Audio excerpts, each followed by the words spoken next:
All right. Call on La Yahweh Bahashim Yahushai Bahashim Rachag Wadash.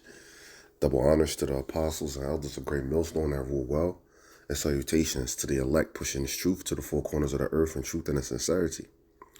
All right, in this particular video, which I'm going to get straight to the point, I'm a little under the weather, so please, just bear with me, Baba Kasha.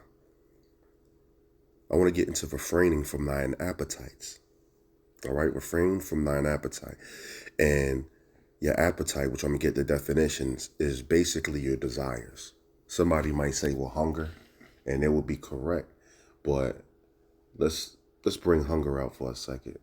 If you don't balance out, that's what it means, refrain. If you don't balance out, your appetite and you overeat and you eat frequently, what happens is your health gets in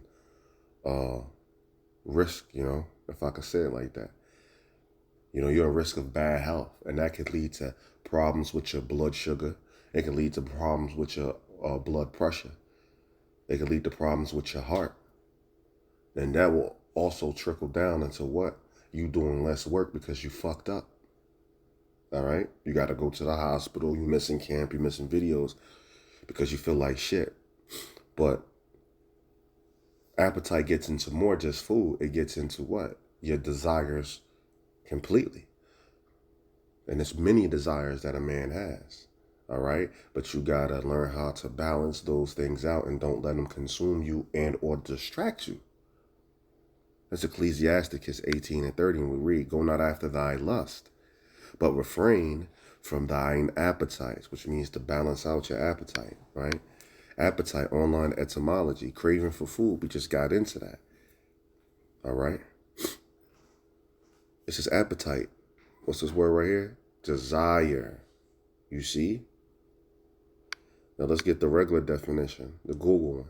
A natural desire to satisfy a bodily need, especially for food. Now, it can be for food, but you have many appetites. All right? It can be drinking and having a good time. All right? You too busy trying to chase a good time. It's leaving you distracted. And now you're not doing the work. All right?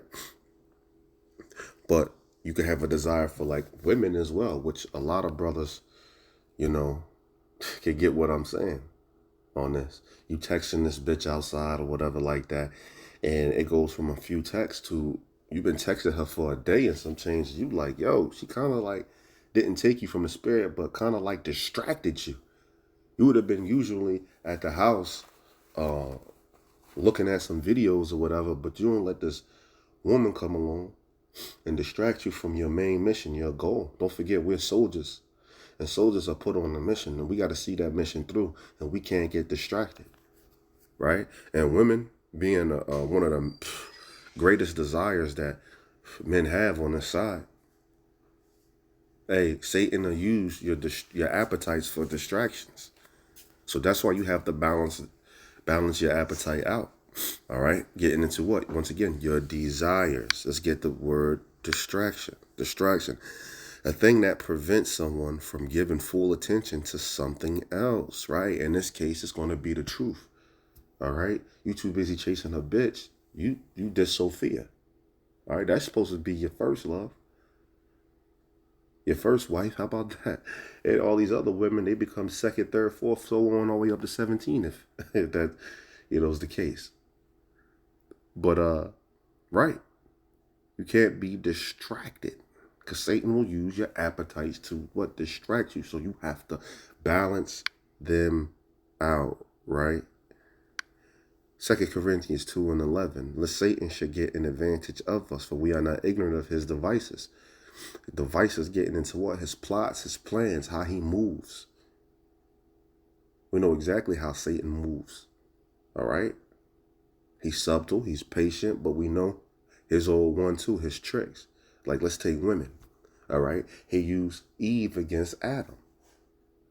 You see? He used King Solomon's wives against him. How about Samson and Delilah? He used Delilah against. You see? It's a pattern going on, man. Satan will use your appetites against you, to derail you, or to take you off your path, man. Right? He used women as a stumbling block, or drinking, or food, or whatever else appetite that you have.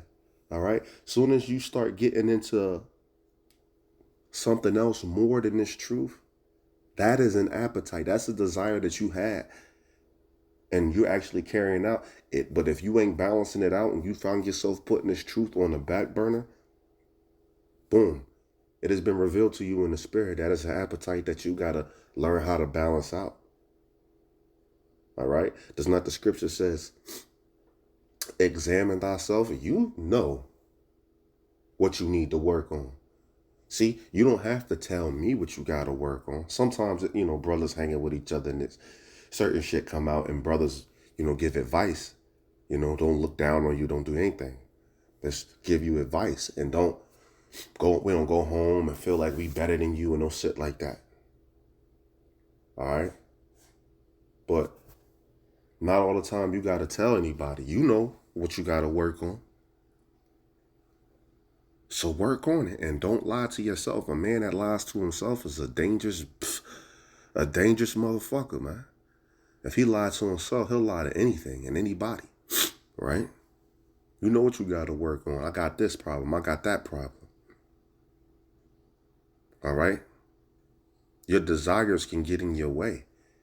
And that's letting you know your priority spiritually is kind of like, I'm not going to say fucked up, but I'm going to say need some revisiting. This is supposed to be your number one priority, is this truth. Everything else comes afterwards, man. And that's even you brothers that your desire is to be with your family. I know I got a family. Hearing, getting home, Eve there and shit. The kids there, they running, oh, daddy is jumping on you and shit like that. You can kind of get caught up in that shit, man. And before you know it, you just feel like kicking your feet off and relaxing and hearing the kids run back and forth and tell on each other and shit like that. That's all cool and all everything, but you got to be like, hey, tell your family to pause for a second and go do what you have to do, all right? As a soldier of Yahweh Shimon Shai, as an ambassador, get that, get the work done, and then go deal with the family. Trust me, they'll still be there, right? So refrain from thine appetite, man. Don't follow thy lust. But see, you got lust on the left-hand side, but then you got lust after the right, on the right-hand side. Salakia. You can lust after the kingdom. That's not wrong. You can lust after your wife. That's not wrong. But then you had this uncontrollable desire on the left-hand side. Hey, that you ain't balancing out. It just takes a hold of you. Guess what's going to happen? That's exactly where Satan is going to attack. It's like a man with full battle armor on in the military, full battle rattle on. It's like, damn, Satan can't get through any point of this armor. This armor is like solid, but then he realized when you lift your arm, he see a spot that's open. That spot that's open under your armpit, hey, that is your appetite. That's the imbalance in you. So he's going to attack what? The weak spot.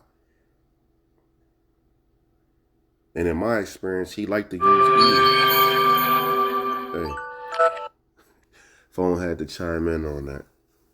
But yeah, that's pretty much it. This was just a quick video. I wanted to get into this. We went into it in camp. Spirit hopped back on me, wanted me to get back to it and highlight it just a little bit more. First and foremost, this is a video to myself. You brothers know that. When y'all do videos or whatever like that, you be like, yo, I have to work on some things. You ain't hitting it. You worked on them as best as you can, but that's no excuse to stay still. You got to go further. All right, we all could do better. Anyway, before I talk too long, talk too much. Hope it's edifying. Shalom.